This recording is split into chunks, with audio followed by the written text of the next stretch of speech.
형제들아 내가 너희를 구원하노니 너희가 배운 교훈을 거슬러 분쟁을 일으키거나 거치게 하는 자들을 살피고 그들에게서 떠나라. 이 같은 자들은 우리 주 그리스도를 섬기지 아니하고 다만 자기들의 배만 섬기나니 교활한 말과 자청하는 말로 순수한 자들의 마음을 미혹하느니라. 너희의 순종함이 모든 사람에게 들리는지라. 그러므로 내가 너희로 말미암아 기뻐하노니 너희가 선한데 지혜롭고 악한데 미련하기를 원하노라. 상감히 하나님께서 속히 사탄을 너희 팔 아랫에서 상하게 하시리라. 우리 주 예수의 은혜가 너희에게 있을지어다. 아멘. 예, 로마서 16장을 설교하다가 조금 중단했습니다. 오늘 이어서 17절부터 16장 17절부터 20절까지 말씀을 전하고자 합니다. 16장을 보면 대개 1절과 2절은 로마서를 가지고 가는 갱그레아 교회 일꾼인 베베를 추천하는 내용이었고 3절부터 16절은 문안하라는 말씀이 주가 되었습니다. 그런데 그 문안하는 말을 21절부터 또 시작을 하죠. 그런데 갑자기 17절부터 20절까지 해서 이렇게 문안과 전혀 다른 이야기를 가운데 집어넣고 있습니다. 왜 그럴까? 그냥 일반적으로 하면 그냥 16절 문안하고 이어서 21절 끝나고 뭐 좀 말할 게 있으면 맨 끝에 가서 둘 수도 있는데 중간에 16절까지 하고 중단하고 그리고 17절과 20절까지 전혀 다른 주제를 다루고 있습니다. 그런데 전혀 다르다고 이렇게 얼른 보면 내용상 그럴 것 같지만은 잘 우리가 묵상하면 생각하면 그런 우리에게 좋은 좀 교훈이 되는 그런 말씀이 또 될 수도 있죠. 자, 우선 이 17절과 18, 20절까지 내용은 되게 경고하는 말씀이다. 권면이라고 말씀되어 있지만 17절에 형제들아 내가 너희를 권한다. 바울 사도는 로마에 있는 형제들에게 권하는 내용이 굉장히 강력한 언어를 사용해서 17절에 보면 권하는 내용은 뭐냐면 여기에 너희가 배운 교훈을 거슬러 분쟁을 일으키거나 거치는 자들을 살피고 그들에게서 떠나라. 왜냐하면 하고 이제 18절부터 이유를 설명하고 있습니다. 그래서 이거는 때로 경고란 말로도 사용이 됩니다. 떠나라. 떠나라. 그들을 떠나라. 이런 말입니다. 왜 갑자기 이 말씀을 집어넣었을까? 자, 우리가 앞에서는 3절부터 문안하라는 말을 굉장히 강조해서 그래서 교회, 가정교회와 또 성도들 사이에 교제가 있어야 될 것을 강조한 말씀이죠. 그래서 3절부터 16절에 문안 이런 말씀을 했습니다. 문안은 교제죠. 그들을 받아들여 교제해라 그런 말이었습니다. 그 다음에 15절에 보면 거기도 끝에 모든 성도에게 문안하라 그런 말을 했습니다. 모든 성도와 문안, 교제해라 그 말이죠. 받아들이고 그 다음에 16절 너희가 거룩하게 입맞춤으로 서로 문안하라. 그리스도의 모든 교회가 다 너희에게 문안한다. 이게 거룩하게 입맞춤으로 서로 문안하라. 얼마나 친분이 가까운 그러니까 믿음 안의 형제들 사이에 얼마나 가까운 교제가 있어야 될 것인가를 보여주는 말입니다. 그러니까 이런 말을 강조하다 보니까 교회 안에 내가 예수 믿습니다 그러면 누가 와도 기꺼이 받아들이고 그들과 기꺼이 무난하고 교제하는 상황이 벌어지게 될 수 있습니다. 그래서 사도는 물론 성령의 감동으로 무난하라, 거룩하게 입맞춤으로 무난하고 모든 성도에게 기쁨으로 받아들여서 너희 가운데 무난하라는 말을 하지만 이제 그렇게 해서는 안 될 사람들이 있습니다. 그게 이제 17절이죠. 그래서 교제를 강조하면서도 교제해서는 안 되는 사람들이 있다. 그들을 떠나라. 그들을 살피고 그들에게서 떠나라 그 말은 그들과 교제를 단절해라 그런 말이 되겠습니다. 그러니까 17절 18절에 기록된 이런 사람들과는 교제해서는 안 된다 하는 말이죠. 그죠? 그래서 3절부터 16절까지 교회 안에서 서로 사랑 가운데 넓은 마음으로 믿음이 작은 자나 믿음이 큰 자나 서로 교제하고 서로 사랑 가운데 서로 무난하는 이런 것이 교회의 특징이에요. 그러다 보니까 오늘 17절 18절에 거짓 교사 혹은 잘못된 교훈을 가지고 은밀하게 교회에 믿는 사람이라는 이름을 가지고 들어오는 사람까지도 받아들여서는 안 된다라는 것을 강조한 거죠. 되게 이제 그 이단들 보면은 되게 그렇게 합니다. 그래서 이 말씀을 준비하며 제가 목회하는 동안에 교회를 처음 나왔다가 이단에게 넘어간 사람이 있어요.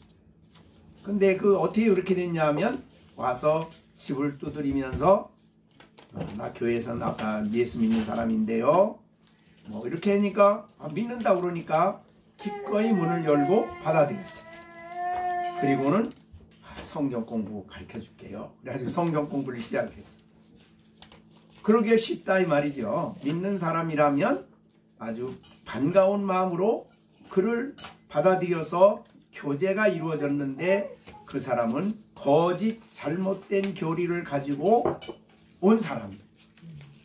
그러니까 여기에 바로 그런 교제가 중요하고 만남이 중요하고 서로 사랑과 기쁨 속에 처음 만난 사람도 믿음이 있다고 하면 처음 보는 사람도 주님을 믿는다고 하면 기쁨으로 마음을 열고 교제하고 영접하고 받아들여야 되는데 이런 것을 강조한 것이 3절부터 16절인데 그러나 해서는 안 될 사람이 있다.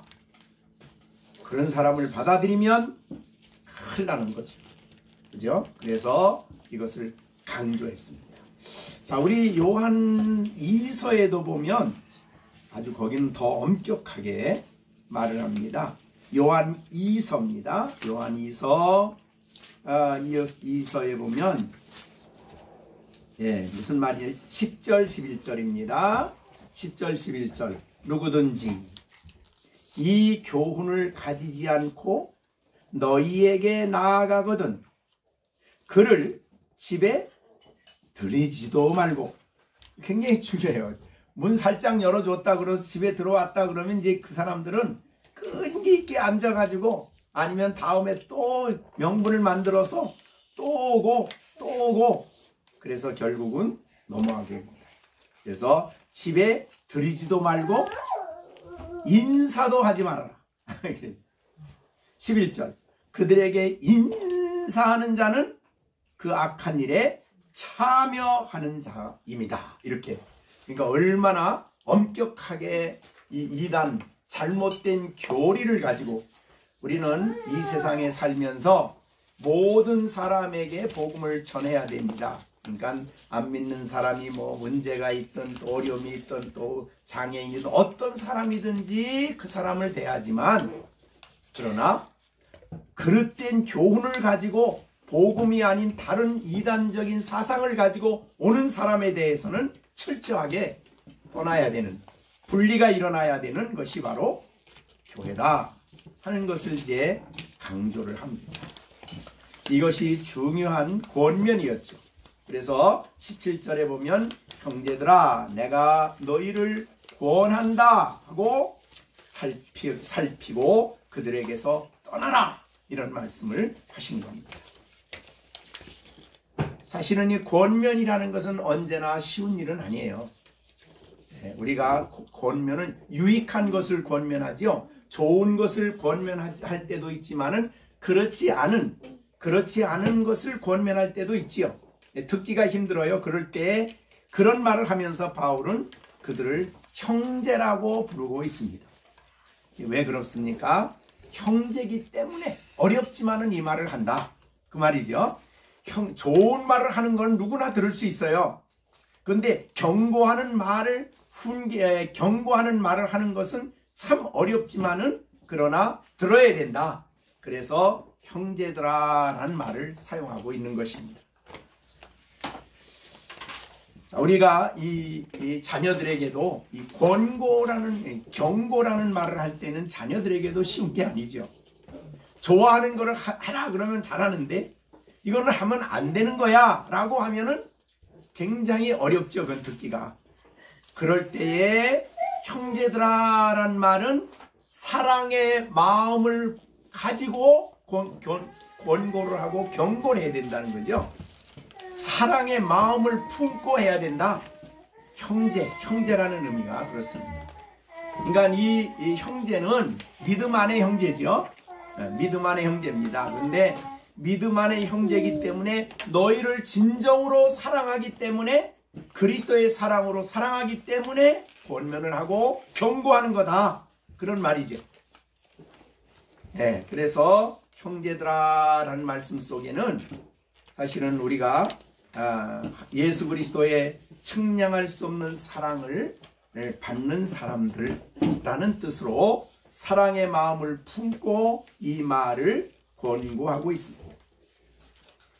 자, 그런데 그 경고하는 떠나야 될 사람은 누구냐? 떠나야 될 사람은 너희가 배운 교훈을, 이건 이제 복음이죠.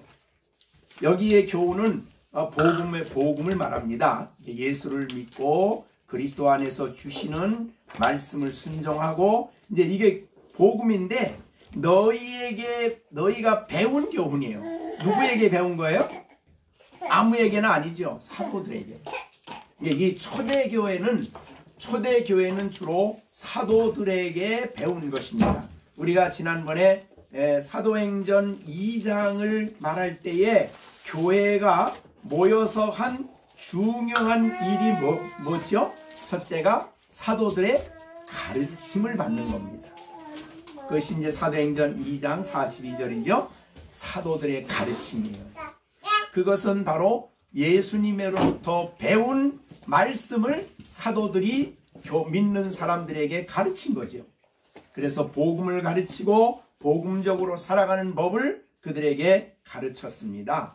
그것이 바로 오늘 본문에 너희가 배운 교훈이에요.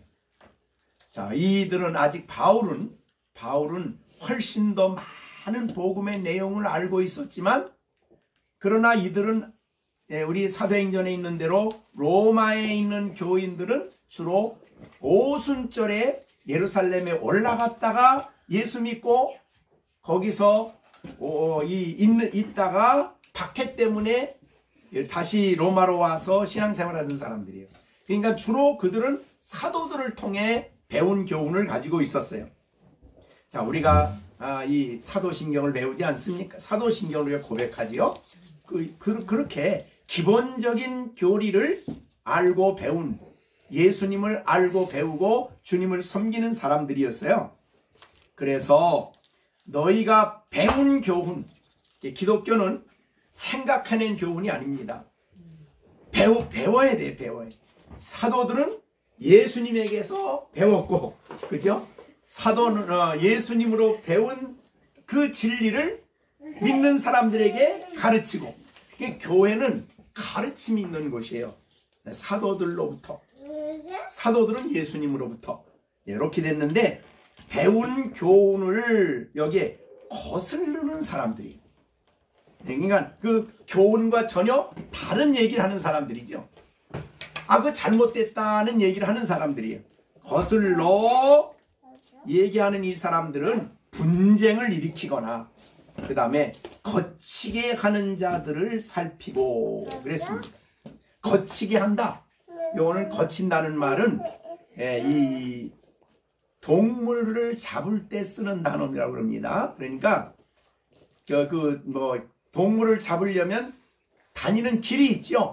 그 길에다가 올무를 놓는 거예요. 함정을 파고 올무를 놓으면 다음에 그 거기를 가다가 빠지는 거죠. 그게 여기에 거치게 하는 것이 그것입니다. 그러니까 그런 잘못된 이 교리를 함정을 파서 넘어지게 만드는 자들입니다. 그러니까 잘못된 교리를 가르친다 그렇게 볼 수 있죠. 근데 잘못된 교리를 보통 가르치는 게 아니라 조금만 이 한눈을 팔면 거기 함정에 빠지게 될 수밖에 없는 그런 간교한, 그래서 그 뒤에 보면은 간교한 말이라는 말이 18절에 나옵니다. 그 다음에 아첨하는 말, 이렇게 이런 말로 이 말을 해가지고 교회 안에 분쟁을 일으키고 사람들로 하여금 그리스도를 떠나게 하는, 예수님을 떠나게 하는 그런 가르침을 주는 사람들이 있다면 교회는 그들을 잘 살펴야 된다. 믿는 너희들은 살펴야 된다. 살피란 말은 무조건 믿는 사람이면 아무나 좋습니다. 성경 공부하면 아무나 좋습니다. 그러면 안 되죠. 그러니까 우리나라의 신천지의 전도하는, 신천지가 전도하는 내용을 가르치는 데는 무료 성경학교의 이름이 무료로 성경학교를 다닐 수 있게 해주고 가르치는 데요. 그러니까 무료라니까, 무료로 성경을 배워? 얼마나 좋아. 그러니까 거기 함정에 빠지게 된 거죠. 그래가지고 그런 사람들이 있는데, 오늘 본문에 결국은 그들은 이미 있는 교회 성도들을 가르쳐서 거기서 분쟁을 일으켜서 나오게 만들고 자기를 추종하게 만드는 사람들이에요. 그게 이제 17절의 말입니다. 그래서 이런 사람들을 교회는 잘 살펴야 된다. 우리나라도 지금 신천지가 이제 가장 활발한데, 우리 한참은 전도관, 그 다음에 통일교, 그 다음에 이러다가 요새 이제 신천지가 굉장히 활발한데, 그래가지고 이 어느 교회는 그 신천지가 그냥이 아니라 그 교회를 전도하기 위해서 몇 년 전부터 들어오는 거예요. 들어와가지고 거기에 이제 집분자가 되고, 때로는 집사가 되고, 때로는 장로가 되어서, 그래가지고 은밀하게 사람들에게 신천지 교리를 얘기하는 것이죠. 그래서 교회가 어려움이 많은 거예요. 그래서 그냥 얼마나 간교하게 함정을 파는지 몰라요. 그래서 많은 교회가 분란이 일어납니다. 자, 이런 일은 교회가 잘 살펴야 되는데, 교회가 그걸 잘 못 살피면 거기 많은 사람들이 넘어가는 거지. 그래서 오늘 본문에 분쟁을 일으키거나 거치게 하는 자들을 교회 성도들은 잘 살피고, 교회 지도자들은 잘 살피고, 그들에게서 떠나는, 즉 교제를 단절하는 그런 일을 해라 하는 권면을, 경고를 17절에서 하고 있습니다. 사랑하기 때문에 한 말이죠. 사랑하지 않으면 이런 말을 할 필요가 없죠. 그래서 영적인 위험이 있기 때문에 칭찬만 할 수 없고 이제는 경고의 말을 하는 것입니다. 그러니까 너희들이 모이는 교회에도 신천지가 있을 수 있다 그 말이죠. 그러니 살펴라 그런 말이에요. 예. 근데 이제 뭐 우리 가정교회 같은 데는 감히 발을 못 붙이지 너무 잘하니까. 예. 그런데 사실은 큰 어느 정도 스케일이 있거나 또 개척하는 교회도 그렇다고 그래요. 한 사람이 소중하잖아요. 개척교회는 얼마나 소중합니까 막. 그러니까 거기 들어가는 거예요. 들어가서 거기서 아주 열심히 하는 것처럼 해요. 그래가지고 무너지게 하는, 교회를 무너지게 하는 그런 일들이 신천지의 전략입니다. 자, 그런 일들을 한다 이 말이죠. 자, 그러면 왜 그렇게 떠나라고 하느냐? 여기에 떠나야죠. 물론 다른 교훈을 말하는 사람은 떠나야죠. 근데 거기에 18절에 이유를 설명하고 있습니다. 자, 이 18절을 봅니다. 이 같은 자들이란 말을 보면은 교회 안에 그런 사람들이 있다. 이 같은 자들이 있다. 그러니 잘 살펴라. 참 쉬운 일은 아니죠. 네, 그래서 그 전에 이제 그 신천지의 명단이 발표된 지가 있었어요. 신천지에 있는 다니는 사람들의 명단, 그것도 수습군의 명단이 발표됐는데 그 발표된 명단에 서울의 유명한 교회 장로, 권사 이런 사람이 들어가 있는 거예요. 그러니까 그 벌써 이미 조직적으로 아주 전략적으로 들어간 거죠. 예. 그런 문제들이 교회에 있는데, 그래서 정말 이 잘 살피는 일이 굉장히 중요하다는 걸 보여주고 있습니다. 왜냐? 18절. 이 같은 자들은 그랬습니다. 그러니까 다른 교훈을 가지고 은밀하게 들어옵니다. 나는 신천지 교인이야 그러고 들어오는 사람 없어요. 요새 이제 교회에서 그걸 막느라고 여기도 보니까 그게 있더라고요. 교회 가다 보니까 맨 앞에 여기 신천지 교인은 못 들어옵니다. 출입금지입니다. 그렇게 해놨다고 안 들어오냐고요. 그게 들어오려고 하면 아주 아닌 것처럼 하고 들어오니까 붙여도 소용없는 거예요. 자, 그래서 이 같은 자들은 왜 우리가 그들을 거역해 떠나야 되느냐, 왜 분리해야 되느냐, 왜 교제하면 안 되느냐 하는 거예요. 근데 어떤 사람은 그 사람도 예수 믿고 구원받게 해야지요. 구원받게 할 사람이 아니에요. 그 뒤에 가보면 알아요. 여기. 자, 그 다음에 18절 봅니다. 이 같은 자들은 우리 주 그리스도를 섬기는 것이 아니다. 그러니까 우리가 따라갈 수 없는 거죠. 우리 주 그리스도를 섬기지 아니한다. 그들이 예수를 말하고 그들이 예수를 전하는 것 같지만은, 진리를 전한 것 같지만은 사실은 우리가 믿는 사도들이 전해준 우리 주 예수 그리스도를 섬기는 것이 아니다라고 분명히 얘기를 합니다. 모든 이단들은요, 결국은 예수 섬기는 게 아니에요. 네, 결국 그럼 누굴 섬기느냐? 다만 자기들의 배만 섬긴다. 자기들의 배, 욕심, 탐욕. 자, 여러분들이 이단의 정체를 거의 이제 정체가 드러나면 거의 일반적으로 비슷해요. 그들의 목표는 뭐가? 배가신이에요. 배가신. 그 자기들의 배만. 그러니까 배가신이기 때문에 물질이 거기에 굉장히 강력하게 들어갑니다. 그죠? 통일교 같은 데는 뭐 얼마나 물질이 많이 들어갑니까? 막. 또 거기에 또 그 통일교인이 되어서 통일교가 운영하는 회사에 들어가면 그냥 그냥 먹는 것만 먹고 헌신을 해야 돼. 그러니까 인건비가 안 들어가는 거죠. 거의. 통일교도 그렇습니다. 통일교 안에 전도관.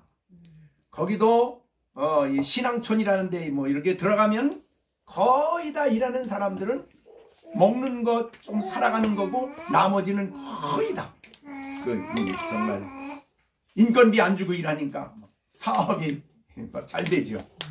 그러니까 어떻든 간에 그것뿐만이 아닙니다. 모든 이단의 내용을 가만히 들어가 보면 언제나 자기들의 배만 섬기는 사람. 예수 그리스도 섬기는 사람들이 아니다. 그래서 물질이 개입되고 욕심이 개입되고 그리고 강제로 뺐죠. 우리가 이단 하는 거 보면 뭐 강제로 막 들어가 가지고 막 재산도 뺐고 막 뭐 별 말을 다 해가지고 뺐죠. 나중에는. 자, 그렇게 해서 자기들의 배만 섬긴다. 그들이 하는 말은 교활하고 아첨하는 말을 해요. 교활. 두 가지입니다. 교활. 아주 간교해. 교활해서 겉으로는 신앙생활 잘하는 것 같은, 예수님을 잘 믿는 것 같은 말이지만은 그 배경을 뒤에 보면 배경이 숨겨져 있어요. 근데 영혼을 노략질하고 결국은 그리스도를, 하나님을 불신하게 하는 이러한 교활함이 그들의 가르침에 있는 것이고, 그 다음에 아첨하는 말입니다. 아첨한다, 그 말은 듣기 좋은, 아주 듣기 좋은 말입니다. 그래서 야, 교회 나가지 마, 그런 얘기죠. 뭐 교회 우리 구원파에서는 야, 우리 율법에서 자유했는데 왜 율법을 지켜? 굉장히 달콤하죠. 예, 예수 구원받았으면 다 됐지 왜 율법을 지키라 그래? 예, 그런 말이죠. 그러니까 그 율법 속에 이제 또 부담이 되는, 왜 11조 내? 성경이 11조 내라는 게 어딨어? 뭐 이런 식으로. 그건 구약이야. 이런 식으로. 그러니까 사람들에게 굉장히 아첨한 말, 달콤한 말, 화려한 수식어를 통해서 그들을 유혹을 하는 거죠. 그죠? 그래서 순진한 자들은 미혹을 받게 되어 있어요. 순진한 자들. 여기 순진하다는 게 뭘까? 좀 어리석다 그 말이죠. 좋은 의미에서 순진이 아니죠. 그죠? 그래서 그들의 교활하고 아첨하는 말을 분별을 해내지 못하고 그들의 말에 곧 미혹을 받습니다. 넘어진다 그 말이죠. 미혹이란 말이 나오면 이게 누구의 일이라는 걸 알 수 있어요. 미혹한다. 사람들의 영혼을 미혹한다 그러면 미혹하는 자는 누구예요? 유혹하는 자 사탄이죠. 그 배경이 사탄입니다. 그래서 그들의 그 간교함은 보통 정도가 아닙니다. 도수가 보통이 아니에요. 왜냐하면 사탄이 그들의 영혼을 지배하고 있기 때문에 그래요. 그래서 그들의 말에 넘어가고 미혹받아서 이 거룩과 예수 그리스도를 섬기는 데서 떠나게 됩니다. 주 그리스도를 섬기는 게 아니다. 결국 나중에 보면은 그 이단을 만든 사람을 섬기게 되죠. 그게 이제 이단의 역사이기 때문에 결국은 이단은 가다 점점 더 커지고 점점 더 커지다 보면 나중에는 그 이단을 만든 사람이 하나님이 돼버려요. 예수가 돼버리고 그렇게 되는 거죠. 그래도 그게 예수라고, 그게 하나님이라고 거기를 떠나지를 못하는 거예요. 미혹의 영이 그 마음을 사로잡기 때문에 미혹을 받습니다. 나는 지금 허경영인가 대통령 나온 사람 있죠? 그 사람이 어딘지는 잘 모르겠어요. 근데 교주라고 그래요. 교주라고 그러는데 자세히 모르는데 하여튼 그 사람한테 한번 딱 안수 받으려면 500만 원 내야 된대요. 억도 내나 보죠? 예. 그런 정도로 거기에 미혹을 받으면 사람이 거기서 분별을 못하는 거예요. 그게 무서운 거죠. 악한 영의 또 이 잘못된 영의 가르침을 받게 되면 옳고 그름을 분별할 힘이 없는 거예요. 거기에 따라갈 수밖에 없죠. 그러니까 이게 무서운 거죠. 그러니까 영혼이 망하고 인생이 망하는 거예요. 그런데 미혹을 당하면. 그래서 우리 그전에도 왜 또 한참 요새는 어떻게 됐는지 모르겠어요. 여자가 교주가 돼가지고 막 설교를 하면서 사람들을 전부 다 외국으로 또 보내는 거 그거 있었죠. 한참 그것도 나왔었는데 지금은 요새는 어떻게 됐는지 모르겠어요. 그러니까 그런 데서 거기 이제 그 설교를 하다가 그 여자가 교인들 해가지고 그 자리에서 막 때린대잖아요. 왼뺨을 치면은 오른뺨 대라고 그랬으니까 이게 은혜래. 이게 맞으면서 은혜라고 아멘 아멘 하는 거예요. 그러고 그러니까 이게 정말 미혹받았다는 것은 무서운 일입니다. 예, 영적인 세계이기 때문에 그 영의 세계에서 악한 영이 그의 마음을 미혹해버리면 이렇게 분별력이 없어져 버립니다. 무서운 일이죠. 그래서 순진한 자들의 마음을 미혹한다 그랬습니다. 어느 정도 말도 못하죠. 뭐 성경을 떠났으니까 그리스도를 섬기고.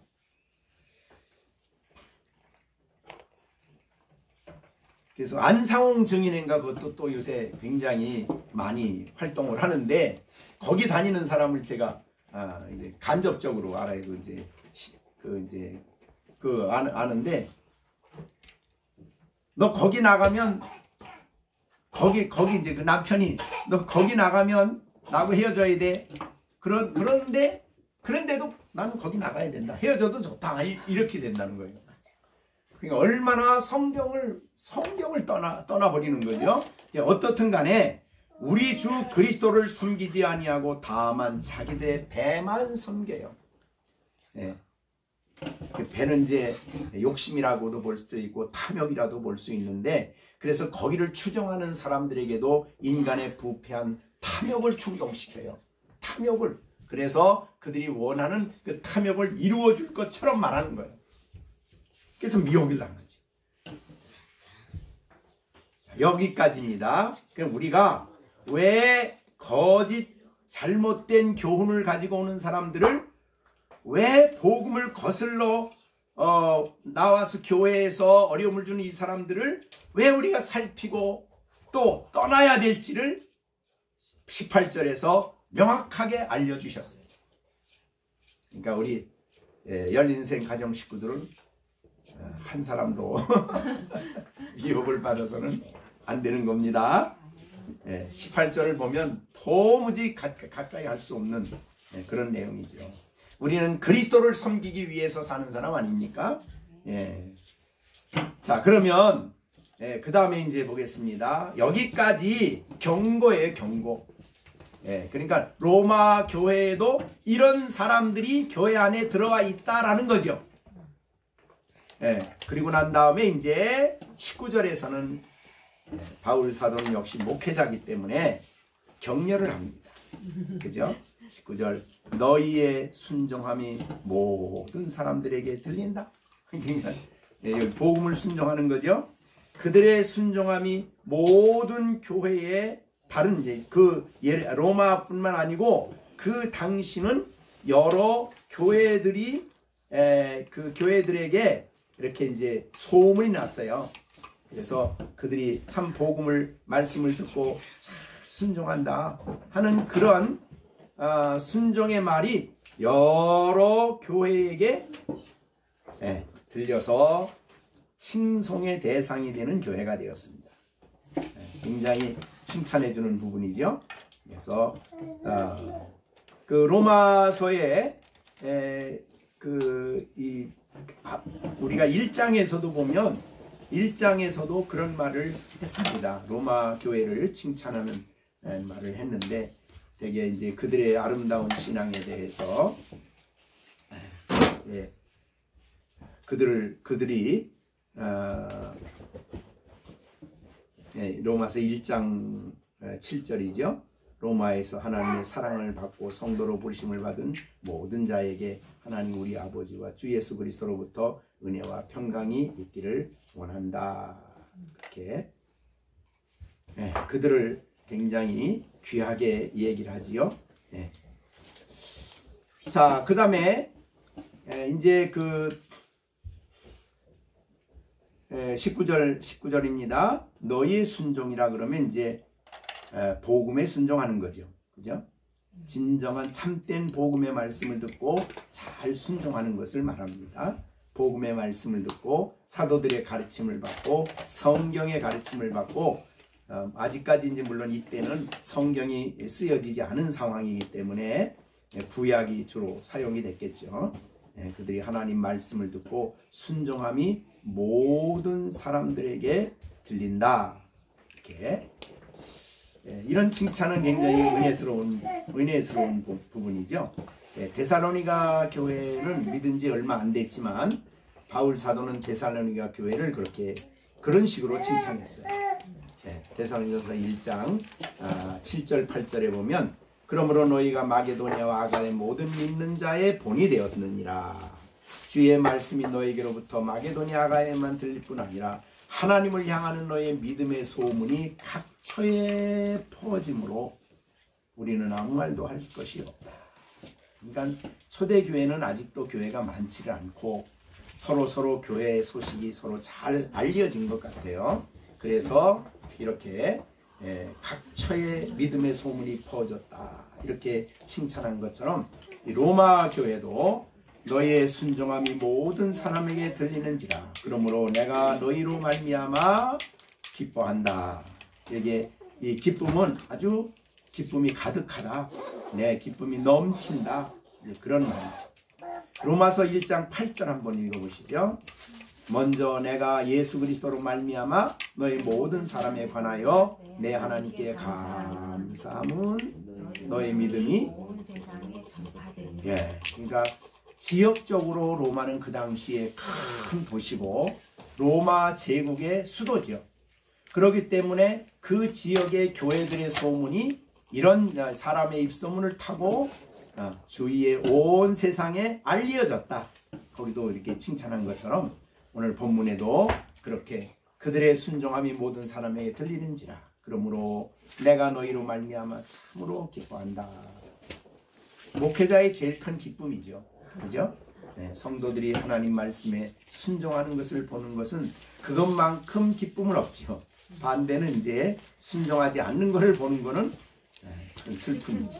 슬픔이죠. 이 요한일서 2장에서도 그런 말이 있어요. 4절 너희 자녀들 중에 이게 교인들에게 향하는 말입니다. 우리가 아버지께 받은 계명대로 진리를 행하는 자를 내가 보니 심히 기쁘다. 이 목회자의 기쁨이죠. 그렇죠? 이 심히 기쁘다. 이런 기쁨이 없지요.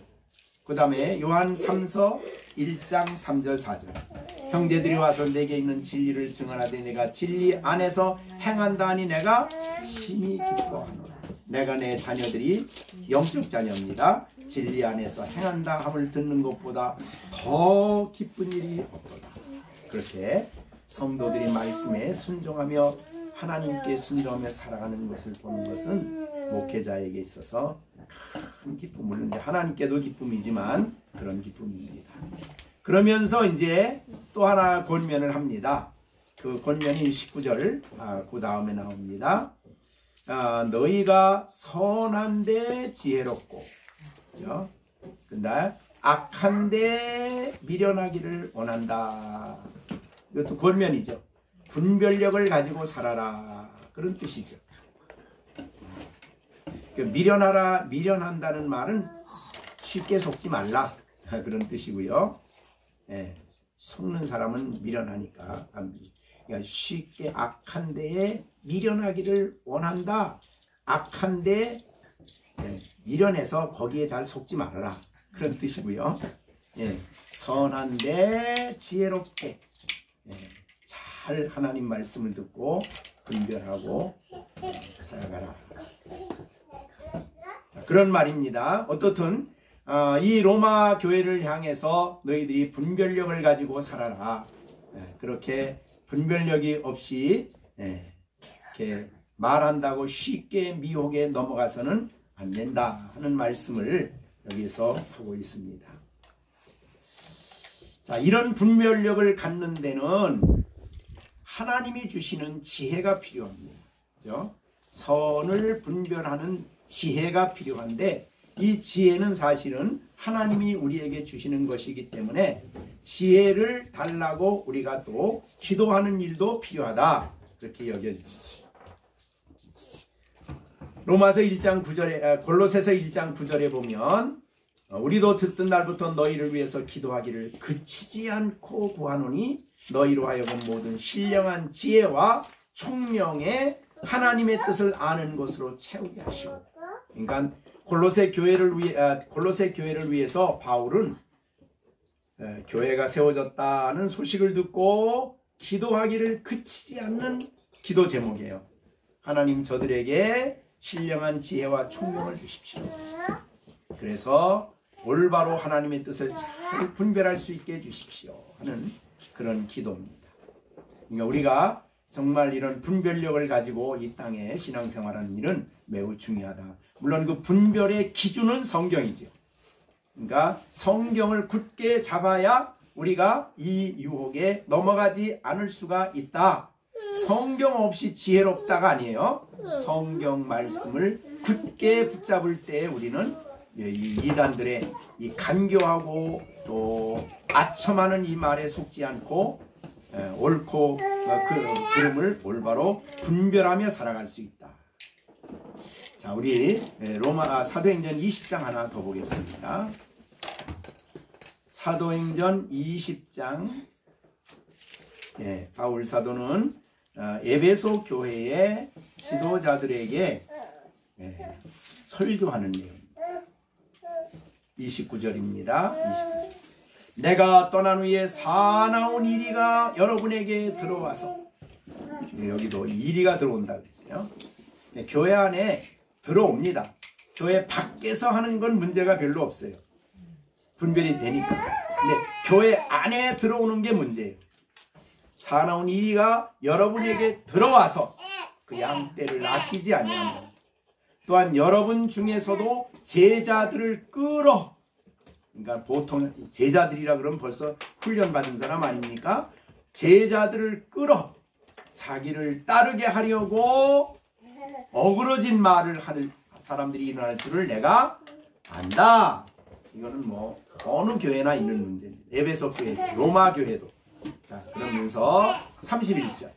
그러므로 여러분이 일깨어 내가 3년이나 밤낮 쉬지 않고 눈물로 각 사람에게 훈계하던 것을 기억하라.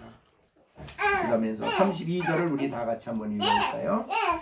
지금 내가 여러분을 주와 그 은혜의 말씀께 부탁하노니 그 말씀이 여러분을 능히 든든히 세우사 거룩하게 하심을 입은 모든 자 가운데 기업이 있게 하시리라. 그러니까 바울은 교회를 누구에게 부탁하냐면 주와 그 은혜의 말씀께 부탁을 합니다.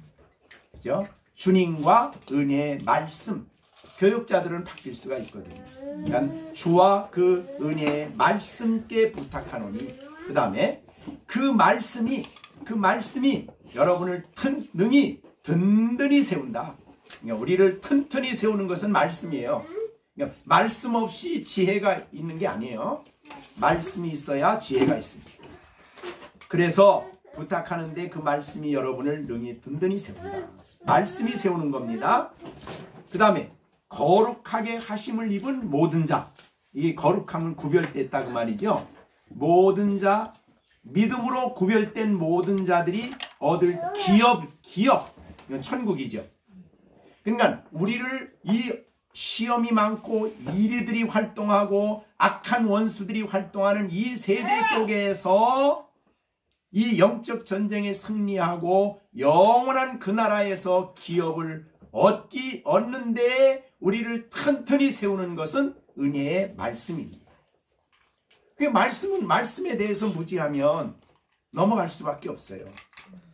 그래서 우리가 흔히 뭐 신천지도 한 30만 명 잡잖아요. 그 다 장로계에서 넘어간 사람들이잖아요. 네, 신천지. 그 다음에 이 이단들이 거의가 다 이미 믿던 사람들이 넘어가는 거예요. 구원파도 세 파로 나눠져 있는데 거의 한 파에 한 10만 정도 돼요.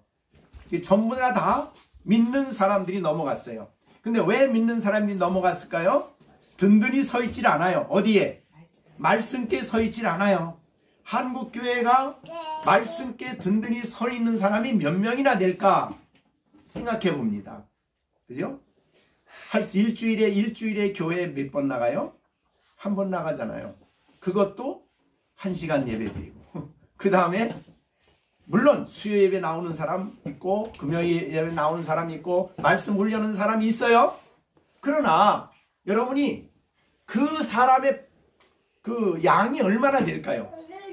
예를 들자면 대형교회 수만 명 교인 중에서 수요일날 나오는 프로를 따지면 또 일반적으로 와서 말씀 교육받는 사람 프로를 따지면 얼마 안 돼요.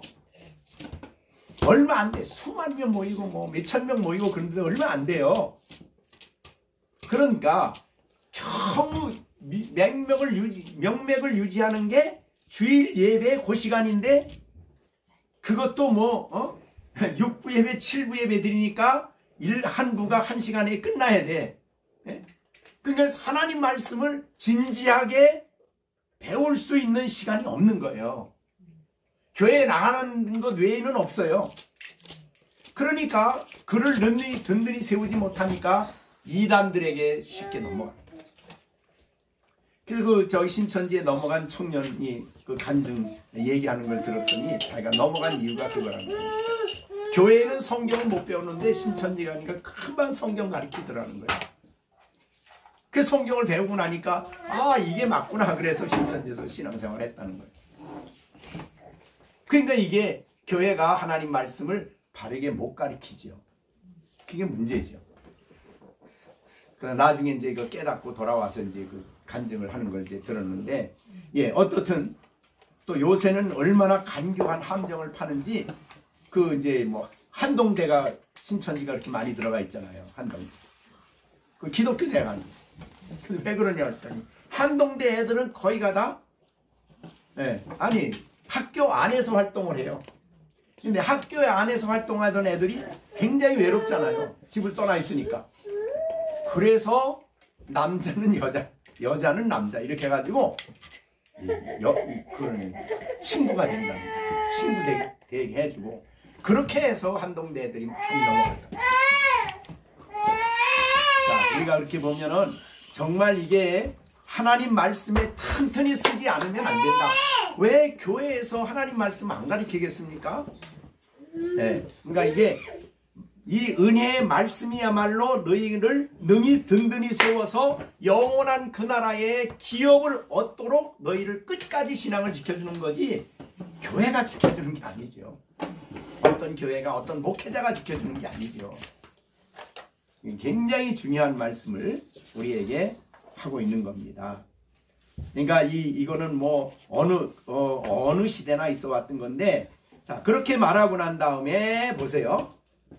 우리 16장 자 20절에 평강의 하나님께서 속히 사탄을 내 발 아래서 상하게 한다. 그러니까 갑자기 여기는 거짓 교사들을 얘기하다가 이제는 사탄의 얘기를 하고 있어요. 그게 뭡니까? 결국은 거짓 교사들을 움직이는 게 사탄의 세력이라는 거예요. 그러니까 그 영적 문제죠. 그렇죠? 영적 문제. 자, 우리 요한 계시록 한번 볼까요? 12장입니다.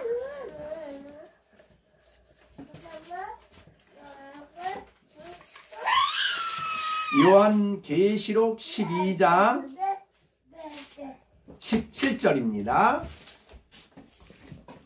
거기에 용이 나오죠? 자, 용. 자, 용이 뭔가는 금방 이해하시죠? 사탄입니다. 그 다음에 용이 여자에게 여자는 교회입니다. 분노하여 돌아가서 그 여자의 남은 자손, 교인인 성도입니다. 여자의 남은 자손, 남은 자, 참 믿음을 가진 자. 그래서 그 다음에 설명하죠. 곧 누구예요? 여자의 남은 자가 누구예요? 곧 하나님의 계명을 지키며 예수의 증거를 가진 자들과 더불어 싸우려고 바다 모래 위에 서 있다. 여기 바다는 이제 상징적인 말인데 세상을 말합니다. 자, 그러면 용이 누구와 싸워요? 남은 자와 싸웁니다. 교회의 참된 성도들과 싸워요. 그러니까 우리는 영적 전쟁이에요, 이거는. 그죠? 영적 전쟁 속에 살아가요. 근데 이 원수 마귀 용이 교회와 성도들과 싸우기 위하여 사용하는 도구가 있어요. 그게 바로 13장입니다. 13장에 짐승 2마리가 나와요. 근데 1절부터 10절까지는 이 짐승은 바로 세상 권세입니다. 그러니까 세상의 권력이죠. 권력. 세상 권력을 이용해서 교회를 박해해요. 그러니까 저 북한은 지금 북한이라는 정권을 이용해서 교회를 박해하듯이 공산주의는 공산주의 시진핑 정권을 사용해가지고 교회를 지금 박해하죠. 엄청 박해합니다. 그런 게 이제 1절부터 10절까지 내용입니다. 그래서 그 다음에 이제 11절부터 또 다른 두 번째 짐승이 나와요. 내가 봄에 또 다른 짐승이 땅에서 올라와요. 여기 이제 13절은 바다는 아까 세상이라고 그랬어요.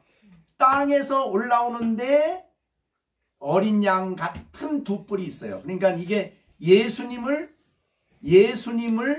비슷한 예수님의 이름으로 활동하는 짐승이에요. 그러니까 이단이죠.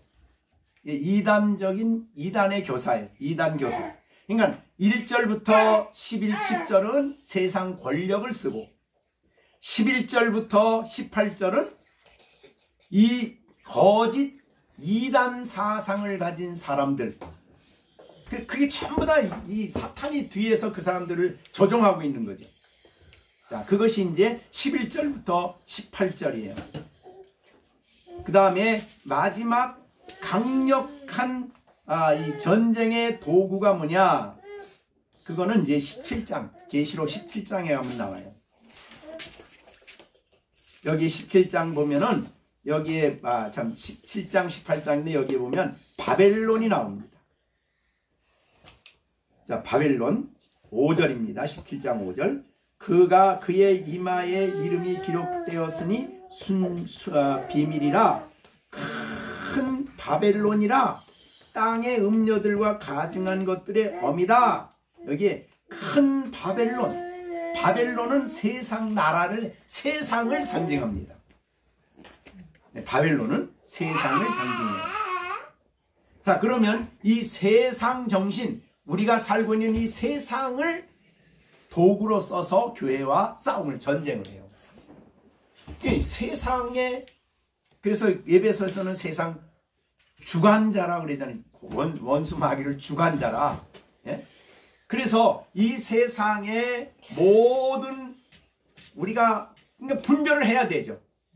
분별해야 되는데 그것들을, 세상 것들을 사용해서 성도들로 하여금 성도들과 싸움을 시작한 거죠. 그래서 하나님을 가까이 못하도록, 그죠? 기도 못하도록 수많은 시간을 뺏고 텔레비, 그냥 핸드폰 막 우리가 유익하기도 하지만 그거를 써서 믿는 사람들을 무력화시키는 이런 싸움을 한다는 거예요. 그러니까 세 개가 큰 교회와 싸우는 사탄의 도구예요. 하나는 권력, 두 번째는 거짓 선지자들, 그러니까 이단들, 세 번째는 세상. 사실은 나중에 이 세상이 굉장히 강력한 힘입니다. 그래서 요한 1서에는 이 세상을 이기는 이김은 무엇이냐? 우리의 믿음이다. 믿음만이 이 세상을 이길 수 있다. 이렇게 요한 1서에서는 얘기하고 있습니다. 자, 그렇게 우리가 보시면, 자, 이제 다시 16장으로 돌아가 봅니다. 자, 사탄은 이렇게 여러분과 전쟁을 합니다. 그래서 우리가 에베소서 6장에 있는 것처럼 전신갑주를 입지 않으면 전쟁에 무너져요. 그 싸우는 무기가 뭐예요? 하나님 말씀이에요. 전부 다 내용을 보면 뭐 진리의 허리띠를 띠고 뭐 의의 흉배를 붙이고 뭐 성령의 검을 갖고 믿음의 방패를 가지고 구원의 투구를 쓰고 전부 다 성경이에요. 성경. 그죠? 그러니까 이 말씀으로 무장하지 않으면 영적 전쟁에 우리는 우리 힘으로는 도무지 안 돼요. 질 수밖에 없어요. 자, 그런 상황에서 오늘 이 로마서 6장에는 이 사탄이 활동하고 있지만 이걸 보여주면서 그러나 사탄을 속히 상하게 할 날이 온다. 사탄의 권세가 무너진다 이 말이죠. 두 가지로 생각할 수 있어요. 이 땅에서 사탄의 활동들이 패하고 이단들이 패하고 그렇게 볼 수 있죠. 그러나 궁극적으로는 물론 재림하셔서 끝냅니다. 자, 그래 속히 상하게 할 것이다. 이렇게. 자, 이 창세기 3장 15절에서도 여인의 후손이 뱀의 뭐를 때립니까? 뱀의 머리죠. 3장 15절. 뱀의 머리가 깨지면 상하면 어떻게 될까요? 그 뱀은 끝나는 거죠. 그죠? 한연하게서 뱀과 싸울 때는 머리를 쳐야지 딴 데 치면은 안 돼요. 머리는 소용없어요. 그래서 예수님은 십자가에서 죽으실 때에 뱀의 머리를 치셨어요. 그 다음에 그 뱀은 여인의 후손의 발꿈치를 상하게 했어요. 예수님은 십자가에 못 박았다는 뜻이에요. 자, 그래서 어떻든 영적 전쟁은 우리는 영적인 전쟁은 굉장히 심각하고 우리가 대충 해야 할 문제가 아니에요.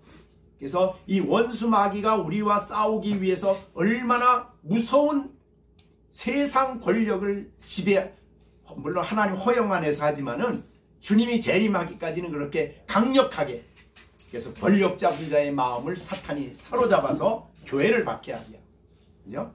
그 다음에 이단들의 사상을 막 퍼뜨려서 사람들의 영혼을 막 병들게 하고, 그 다음에 세상 정신을, 세상의 그릇된 정신이에요. 막.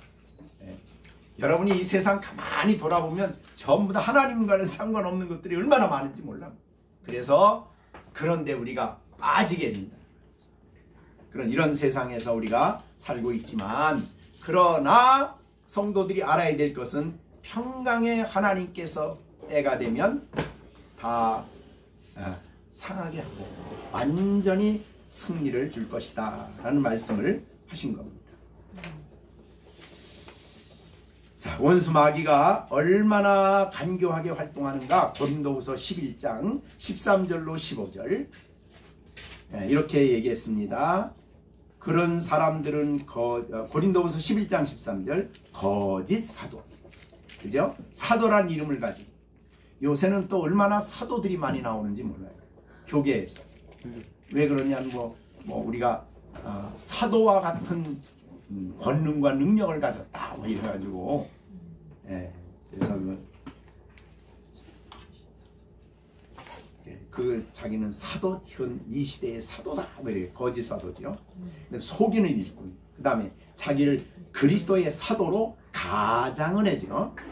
이것은 이상한 일이 아니라 사탄도 자기를 광명의 천사로 가장을 하기 때문에 사실은 처음에 이단들도 이 사탄에 넘어가는 거예요. 사탄의 일꾼들도 자기를 의의 일꾼으로 가장하는 것이 대단한 일이 아니다. 그러나 마지막이 있다 그 말이죠. 오늘 본문에 있는 것처럼 주님이 상하게 할 날이 있다.